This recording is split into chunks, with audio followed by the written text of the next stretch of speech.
When it comes to the sport of boxing, I feel like a lot of fans have the questions of if. And what I mean by that is most of the brightest prospects and most of the most competitive fighters end up fighting each other when they're both past their prime. One of the best examples of this would be Floyd Mayweather versus Manny Pacquiao. The fight did take place, and when it happened, it was one of the biggest fights in the history of the sport of boxing.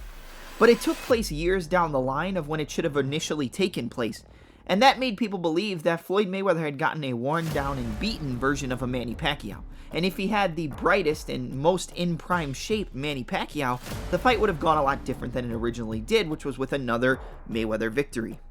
But in an unusual case, we have a fight between Ryan Garcia and Gervonta Davis at the point where they're most likely at their athletic primes.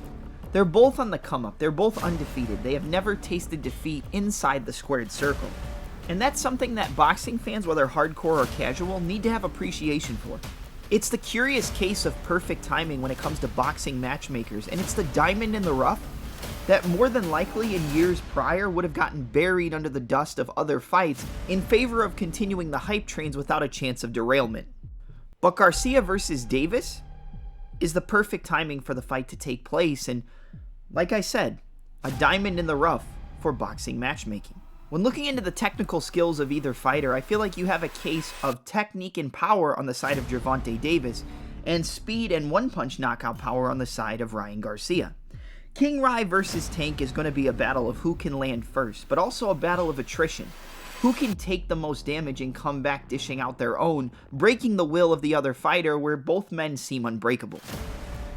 When looking at the Armory of Destruction for Garcia and Davis, looking on the side of Ryan Garcia, his best weapon is clearly the left hook. He can pair it up off the jab, throw the right cross into the left hook, and even feint it like a lead uppercut or a left hook to the body, causing the opponent to show their defensive holes and leave themselves open for a finishing blow.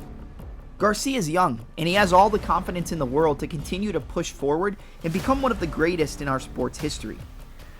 However, I feel like when it comes to the case of Gervonta Davis, Gervonta is going to be much more technical and much more sharp than Garcia in the case of fundamentals. I feel like it's a case of fundamental ferocity on the side of Tank, and a case of speed and precious power on the side of Ryan Garcia. And you may sit there and click off the video right now saying that how can you say that it's going to be a case of power on the side of Garcia when we've seen more knockout upside and huge punching power, whether it's in combination or single shots, from Tank. And here's what I mean. We've always heard the saying of speed kills. Speed kills no matter who it is. You could have the biggest one-punch knockout power, but if you can't land it and you get caught by a shot you don't see coming, it's always the ones you don't see that take you out. And I feel like Garcia's left hook is one of the cleanest in the sport. And in being the orthodox fighter, which means a lead left foot in front to the rear power side in the right hand, going up against a southpaw, the left hook is going to be of utmost importance. And it's going to be the check right hook of Gervonta Davis as well to go over the lead jab of Ryan Garcia. We've heard the battle of outside foot placement, and that is going to be of utmost importance and paramount in this matchup between Garcia and Davis. Getting the outside foot on the opposite stance fighter is going to allow you to stay away from their power weapon while being able to line up the perfect angle to land your power shots. And the best way to do that, whether you're southpaw or orthodox, is going to be with a check hook off the lead side. A check left hook on the side of King Rye Ryan Garcia, which just so happens to be his sharpest punch. And a check right hook on the side of Gervonta Davis to line up the cannon and missile that he has in the overhand left, rear left uppercuts, or the left hooks if he's able to get the correct angle.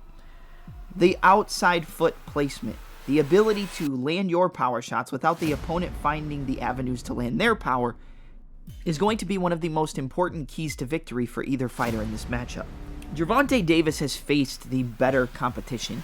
He has been in the trenches more than Garcia has. And being an older fighter and having more experience is going to cause a lot of people to lean to the side of Tank in picking a winner for this matchup. And I completely understand why.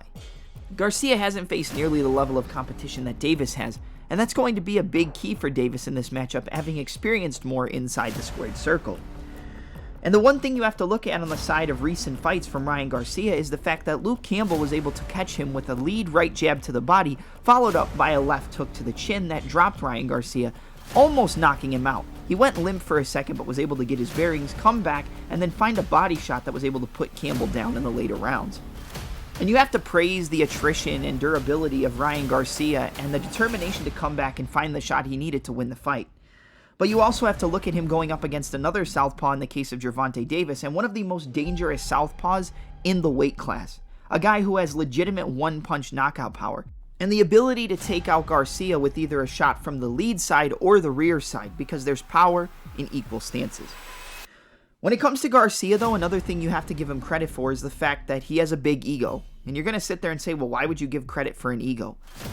Garcia has an unshakable confidence.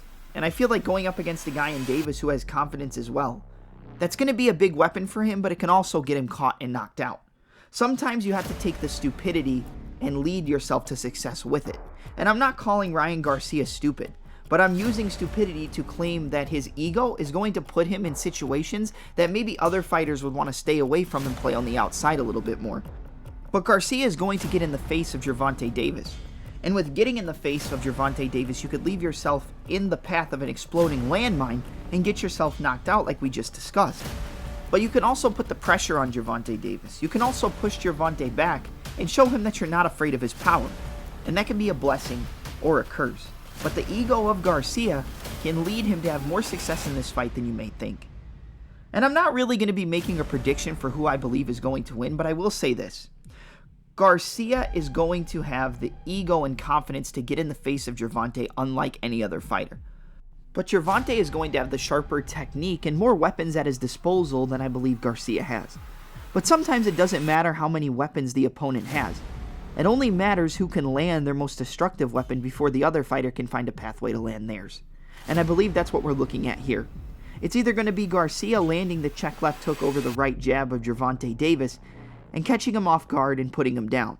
Or it's going to be Gervonta dragging Garcia into deep waters and trying to take the king's crown with pace, pressure, power, and ferocious precision. At the end of the day, this is one of the best fights that boxing could make. It's one of the most interesting fights between up-and-comers that we've ever seen in the sport of boxing. And as we already said, it's coming at the perfect time. But Garcia versus Davis is a battle for the king's crown.